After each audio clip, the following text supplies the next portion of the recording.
Hello everyone. So இந்த வீடியோல என்ன பார்க்க போறோம் பார்த்தா lesson 2. So 12th maths complex number இதுல வந்து question number 2 பார்க்க போறோம். ஓகேங்களா? So first question பார்த்துடலாம் வாங்க. For any two complex number இவங்க என்ன சொல்லிட்டாங்கன்னா எந்த two complex number வேணா எடுத்துக்கலாம். So அவங்களே சொல்லிட்டாங்க z1 z2ன்றது ரெண்டு complex number such that அப்படினா modulus of z1 க்கும் modulus of z2 நான் எதை எடுத்தாலுமே determinant எத்தனா அதோட வேல்யூ ஒன்னு தான் வருமா. z ஓட வேல்யூ என்னன்னு பார்த்தா இந்த இடத்துல x plus i நம்மளா கன்சிடர் பண்றது அந்த z1க்கும் z2க்கும் நம்ம டிட்டர்மினன்ட் எடுத்தோம்னா ஒன்று தான் வரும்னு சொல்லிட்டாங்க. இது ஆக்சுவலாக வந்து நமக்கு ஒரு கீ பாயிண்ட்.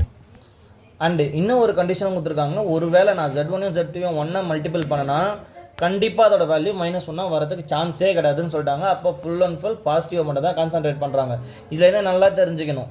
ஸோ மைனஸை பொறுத்த வரைக்கும் தான் இமேஜினரியை சொல்லும். அது ஃபுல்லாக பாசிட்டிவாக இருந்துச்சுன்னா அது ரியலாக தான் இருக்கும். அவன் அதையே சொல்லிட்டாங்க பாருங்க. ஷோ தட் இந்த பேட்டர்னில் நான் இந்த z1 z2 இதோட வேல்யூ நான் சப்ஸ்டியூஷன் பண்ணேன்னா எனக்கு அது ஃபுல்லாக என்னவா இருக்கும்னு சொல்லிட்டான். ரியல்னால் என்ன, இதில் ஒரே ஒரு இமேஜினரி கூட இருக்காதுன்னு ப்ரூவ் பண்ண போகிறோம். ஓகே, இது எப்படி ப்ரூவ் பண்ண போகிறோன்றதை பார்த்துக்கலாம். டாஸ்கே இந்த ரியல் தான். ஓகே, இதுக்கு ஒரு ஷார்ட்கட் இருக்கானா ஜென்ரல் ஷார்ட்கட் தான் இருக்குது. ஸோ கிவனை பொறுத்த வரைக்கும் கண்டிஷனை தான் நம்ம இங்கே அக்செப்ட் பண்ண போகிறோம். இங்கே என்ன கண்டிஷன்னா ஜெட்டுக்கு நான் ஓகே ஜெட்டை வந்து நான் ஜெட் பாருன்னு ப்ரூவ் பண்ணிட்டேன்னா அது ரியல். இதே ஜெட்டை வந்து -z பாருன்னு ப்ரூவ் பண்ணியிருந்தேன்னா அது இமேஜினரி. இதை நம்ம ஆல்ரெடி பார்த்துருப்போம். இதை நம்ம அப்புறம் பார்க்கலாம். இதை மட்டும் ஞாபகம் வச்சுக்கலாம். ஜெட்டை வந்து நான் z பாருன்னு ப்ரூவ் பண்ணணும். எப்படின்னா 1 by 1 பார்க்கலாம் சொல்யூஷன். இப்போ ஃபஸ்ட்டு ஒன்றை பொறுத்த வரைக்குமே z1 is equal to 1 by z1 பார் நம்மளால் ஈஸியாக எழுத முடியும். பிரச்சனையே கிடையாது. ஏன்னா கான்ஜுகேஷன் இதெல்லாமே ஃபார்முலா. இப்போ z2வும் இருக்கிறதால நான் 1 by z2 பாருன்னு எழுதுறேன். இதெல்லாமே எங்கே இருக்கும்னா நம்மளோட புக்கில் ப்ராப்பர்ட்டிஸில் இருக்கும். ஓகேங்களா? ஸோ நெக்ஸ்ட் ஒன்றை பொறுத்த வரைக்கும் அவங்க என்ன கொடுத்துருக்காங்க, z1 plus z2 divided by 1 plus z1 into z2 இதான் அவங்க கிவன் கொடுத்துருக்காங்க. இதை நான் ரியல்னு ப்ரூவ் பண்ணணும். ஆக்சுவலாக இதை நான் zன்னு கூட கன்சிடர் பண்ணிக்கலாம். ஜென்ரல் z, ஏன்னா இதில் z1 z2 இருக்கிறதால ஜென்ரல் zன்னு கன்சிடர் பண்ணிக்கலாம். இப்போ நான் என்ன பண்ணேன், z1ஓட value 1 by z1 bar plus 1 by z2 bar நியூமரேட்டரை சப்ஸ்டியூஷன் பண்ணுறேன்.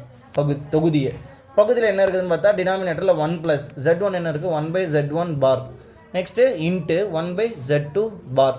இப்போ இதை என்ன பண்ண முடியும்னா நம்மளால் கிராஸ் மல்டிபிள் பண்ண முடியும். ஓகேங்களா? ஸோ நெக்ஸ்ட்டு என்ன பண்ண போகிறோன்னு பார்த்தா ஜென்ரல் கிராஸ் மல்டிப்ளிகேஷன். அப்போது ஃபஸ்ட்டு இருக்கிறத கிராஸ் மல்டிபிள் பண்ணால் என்ன வரும்னு பார்த்தா z2 bar plus z1 bar divided by z1 bar into z2 bar. ஓகேங்களா? ஸோ இஸ் ஈக்குவல் டு இதை தான் கிராஸ் மல்டிபிள் பண்ணியிருப்போம். சரி, ஓகே, நெக்ஸ்ட் என்ன இருக்குன்னு பார்த்தா 1 plus 1 by z1 bar into z2 bar. So இதை ஜென்ரலாக ஒரே மல்டிபிளாக மாற்றிக்கலாம். ஏன்னா இது ரெண்டுமே மல்டிபிள் தான். ஓகே, இப்போ இங்கே கிராஸ் மல்டிபிள் பண்ண போகிறோம். கீழே ஒன்றுலாம் ஒன்றுன்னு கன்சிடர் பண்ணிக்கலாம். ஸோ இங்கே என்ன இருக்குன்னு பார்த்தா z2 bar plus z1 bar divided by z1 z2 bar. So divided by இந்த ஈக்குவலை பொறுத்த வரைக்கும் ஒன்றா தான் யூஸ் பண்ண போகிறோம். ஸோ கீழே என்ன இருக்குன்னா z1 bar in z2 bar plus 1 divided by z1 bar z2 bar. இங்கே இருக்கிற டினாமினேட்டர் கேன்சல். ஏன்னா இது ரெண்டுமே டினாமினேட்டர், இது ரெண்டுமே நியூமரேட்டர் வெர்சஸ் டினாமினேட்டர். இது டினாமினேட்டர் ஆஃப் டினாமினேட்டர் இது ரெண்டுமே. அதனால் அதை கேன்சல் பண்ணிக்கலாம். அதை மட்டும் ஞாபகம் வச்சுக்கோங்க. எப்பவுமே ஒரு நியூமரேட்டர் இருக்கணும், ஒரு டினாமினேட்டர் இருக்கணும்.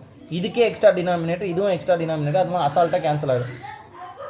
சரி, ஓகே, நெக்ஸ்ட் என்ன இருக்குன்னு பார்த்தா மேலே z1 bar plus z2 bar divided by 1 plus z1 bar z2 bar. இப்போ நல்லா பாருங்கள், நான் இந்த இடத்துல இருக்கிறத z1 ஃபஸ்ட்டு z2 வந்துச்சா z1 இது நம்ம ஆர்டராக கூட எழுதிக்கலாம், தப்பு கிடையாது. ஏன்னா எப்படி ஆட் பண்ணாலுமே 5 + 3னாலும் 3 + 5னாலும் நமக்கு என்னவோ காமன் தான். அதனால் நான் இதை திருப்பி போட்டேன். அதே தான் டினாமினேட்டருமே ஃபஸ்ட்டு 1 எடுத்துக்கிட்டேன். இப்போ பாருங்கள், இங்கே என்ன இருக்குன்னா z1 + z2 பார் இருக்கா. ஓகே, இந்த இடத்துல நான் ஹோல் பார் இப்படி போட்டுக்கலாமா. இதே தானே ஜென்ரல் நம்மளால் ஸ்ப்ளிட் பண்ண முடியும்ல. ஸோ நெக்ஸ்ட் என்ன இருக்குன்னா denominator. So 1 + z1 z2 whole பாரை இப்படி ஸ்ப்ளிட் பண்ணிக்கலாமா. நான் 1க்கு பார் எடுத்தாலும் அதே 1 தான். ஏன்னா 1 பொறுத்த வரைக்கும் பிரச்சனையே கிடையாது. அதனால் z1 + z2 whole bar divided by 1க்கும் பார் போட்டுட்டேன்னா சப்போஸ் இது ரெண்டுத்தையுமே காமனாக பார் எடுக்க முடியுமா நம்மளால். சரி, okay, z1 + z2 whole bar divided by 1 + z1 z2 whole bar. இது ரெண்டுத்துக்குமே பார் இருக்கிறதால இதை என்ன பண்ணிடலாம்னா நான் காமனாக வெளியே தர போகிறேன். என்ன பண்ண போகிறேன், z1 + z2 divided by 1 + z1 z2 ஓவராலாக நான் வெளியே தர்றேன். நான் ஃபஸ்ட்டு LHS என்ன எடுத்துருக்கேன் பாருங்கள், நேராக இது தானே. இதே ஆன்சர் ஆக்சுவலாக அவங்க கொடுத்த ஆன்சரையே நம்ம எதில் வர வச்சுட்டோம், பாராக வர வச்சுட்டோம். நான் உங்களுக்கு முதலே சொன்னேன்னா இதை நான் ஜெட்டுன்னு கன்சிடர் பண்ணிக்கிறேமா. அப்போ இது என்னவா இருக்கும், எனக்கு z பாருன்னு இருக்கும். இதை நான் இந்த மாதிரி ப்ரூவ் பண்ணனா இது என்னது, ஆக்சுவலாக இது ரியல். நான் இந்த மாதிரி ப்ரூவ் பண்ண முடிஞ்சிச்சுன்னா கொடுக்கப்பட்டவை மெய் அப்படின்னு சொல்லிடலாமா.